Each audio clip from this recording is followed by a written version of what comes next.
O crime de estupro de vulnerável foi incluído no Código Penal em 2009. Ele ocorre quando um menor de 14 anos é obrigado a manter relação sexual ou atos libidinosos com outra pessoa sem consentimento. Pois é, mas e em uma situação em que o agressor também é menor de idade, existe punição? Veja agora na reportagem de Gabriel Ciafrei. A dúvida é do Tiago Lins, estudante de Santa Catarina. Ele quer saber de que forma a lei pune menores que praticam ato análogo ao crime de estupro de vulnerável. O que acontece quando um adolescente estupra um menor? Estupro de menor com menor. Qual que são os procedimentos cabíveis para ele? O crime de estupro de vulnerável foi definido pela Lei 12.015 de 2009 e engloba, entre outros aspectos, a conjunção carnal e atos libidinosos. Ela alterou o Código Penal e estabeleceu uma pena de 8 a 15 anos de prisão para quem comete este crime. Sobre a pergunta do Tiago, a lei determina algumas ações que vão depender da idade do agressor. Se ele tiver menos de 12 anos, a autoridade policial deve encaminhar o caso para o Conselho Tutelar. Entre 12 e 17 anos, o agressor vai responder por ato análogo ao crime de estupro de vulnerável. De 18 anos em diante, o suspeito responde pelo crime previsto no Código Penal. Qualquer relação sexual com menor de 14 anos é considerado crime. Ou seja, presume-se a violência, essa pessoa não tem, em tese, discernimento suficiente para consentir ou não em eventual relação sexual. O consentimento também deve ser levado em consideração e só tem validade a partir dos 14 anos. Antes dessa idade, deve ser aberta uma investigação ou inquérito policial. Agora, se os dois forem menores de 14 anos, este advogado explica que, pela lei, ambos devem ser responsabilizados. Alguns entendem, uma parte corrente da doutrina entende que seria um duplo ato infracional, tanto da garota quanto do garoto, tanto do adolescente quanto do outro adolescente, tanto em relação ao ato libidinoso quanto à conjunção carnal. E outra corrente entende que não seria possível a caracterização de ato infracional neste caso.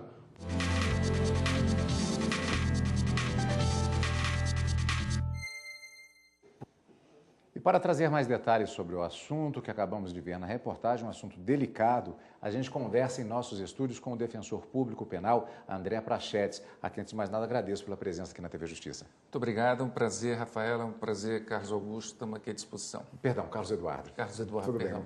Bem. É uma questão, como eu já disse, bastante delicada. Então, você tem uma constatação do ato. O que a autoridade faz para começar em relação ao indiciamento? Qual o procedimento que é adotado a partir de um determinado ponto? Ou da apresentação, no caso flagrante, sim, ou da apresentação de uma denúncia? Muito bem, Carlos. Primeiramente, é importante que se diga a você, os telespectadores do Jornal Justiça, que o procedimento é o procedimento especial, não é o procedimento do Código de Processo Penal.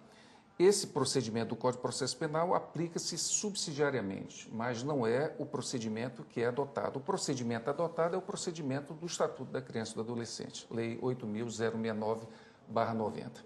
Então, vamos aqui admitir uma situação, né? Um estupro, e aqui eu não estou falando de estupro de vulnerável, estou falando do estupro, artigo 213 do Código Penal. Que foi cometido por um adolescente, e isso é levado ao conhecimento da autoridade da Delegacia da Proteção da Criança e do Adolescente aqui no DF-DPCA. Abre uma investigação, é feita uma abertura de uma investigação, se ouve a vítima, se realiza as perícias, né, se adota aí, se toma as providências para se fazer as perícias, exame de corpo de delito, ouve o adolescente, ouve testemunhas, terminada a investigação, a autoridade que conduziu a investigação encaminha isso ao Ministério Público. O Ministério Público aí, né, vai analisar essa documentação e vai aí fazer uma chamada audiência para a oitiva desse adolescente. É chamada oitiva informal desse adolescente. Aqui no Distrito Federal, a Defensoria, por exemplo, acompanhava essa audiência, embora o ECA não faz essa previsão específica, né? A princípio é uma audiência, né, do Ministério Público com o adolescente e com os representantes legais, inclusive até também testemunhas e também até a vítima do estupro. Bom, muito bem, depois avaliada a situação, o Ministério Público, né, decidindo que o caso não é de remissão, e a princípio não é o caso de remissão, de perdão para essa situação, o Ministério Público oferece uma representação propondo, né, a abertura de um procedimento para, ao final, né, caso realmente comprove a autoria, a aplicação da medida socioeducativa. Mas o menor, então, nesses casos, ele cumpre a medida socioeducativa e os pais também respondem? Como é que funciona? Não. A princípio, ao final do procedimento, né, depois de...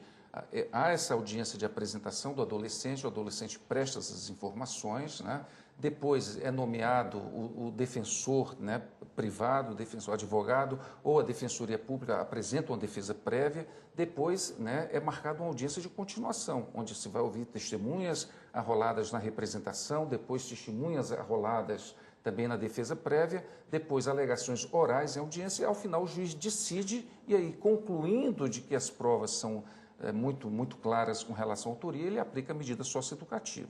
A medida socioeducativa é para o menor, não é aqui a possibilidade dos responsáveis legais sofrer qualquer tipo de consequência, a não ser esse menor que não vai sofrer uma pena, ele vai receber uma medida socioeducativa que é justamente para tentar buscar corrigi-lo para que esses atos não aconteçam mais. Não se fala de maneira nenhuma em consensualidade abaixo de 14 anos. Como é que fica a situação quando é essa a que envolve as duas pessoas? Muito bem, né?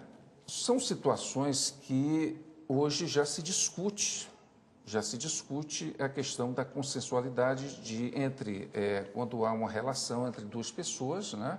Inclusive, é bom que se diga, Carlos e Rafaela, que, a princípio, uma relação heterossexual também, eventualmente, pode haver uma relação, no caso, homossexual, não haveria nenhum problema.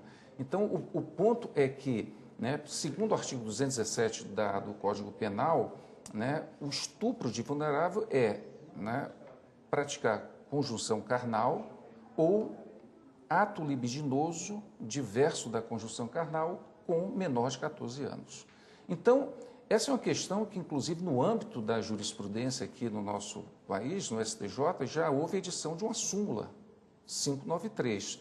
Para o Superior Tribunal de Justiça, né, a situação configura de qualquer ato sexual. Até porque, antigamente, o próprio Código Penal, ele tinha essa diferenciação em relação havia a questão da presunção de violência. Mas aí isso acabou sendo modificado. Com a nova lei, a partir de 2009, a princípio, essa discussão não mais prevalece, né, embora a doutrina ainda tenta colocar uma situação de vulnerabilidade absoluta, vulnerabilidade relativa, mas com a edição da súmula pelo STJ, me parece que a questão agora está definida de que, havendo conjunção carnal ou outro ato libidinoso, né, não importa se houve consentimento da vítima, não importa se houve relacionamento amoroso e não importa se havia experiência sexual anterior. Doutor André Prachedes, muito obrigada mais uma vez pela entrevista. Boa tarde para o senhor. Boa tarde. Para mim é uma honra aqui.